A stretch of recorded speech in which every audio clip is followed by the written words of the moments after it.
La première règle, si tu veux pas te faire scammer, c'est de ne jamais penser que tu ne peux pas te faire scammer.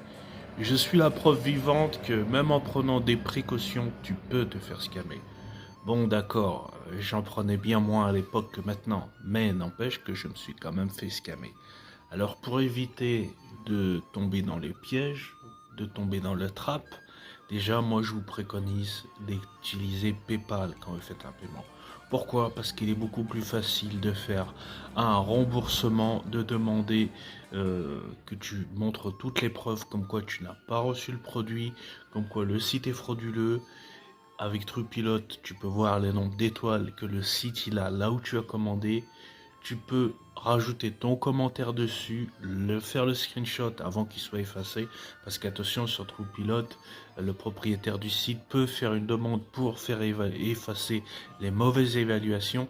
Il peut faire en effacer peut-être quelques-unes par jour, mais il ne pourra jamais faire toutes les effacer. Donc Trupilot, ça vaut quand même le coup de regarder si le site est legit ou non. Ensuite, comme j'ai dit, paiement via PayPal. Et troisièmement, l'Insta. L'instant, tu regardes le site, tu regardes les prix, tu regardes si ça sent pas si le prix est trop beau par rapport aux autres sites concurrents, c'est qu'il y a un loup dans la bergerie. Vous voyez ce que je veux dire? Donc, il vaut mieux parfois passer à une occasion où vous dites, ah, le prix a l'air intéressant, je fonce dessus, mais finalement vous faites scammer.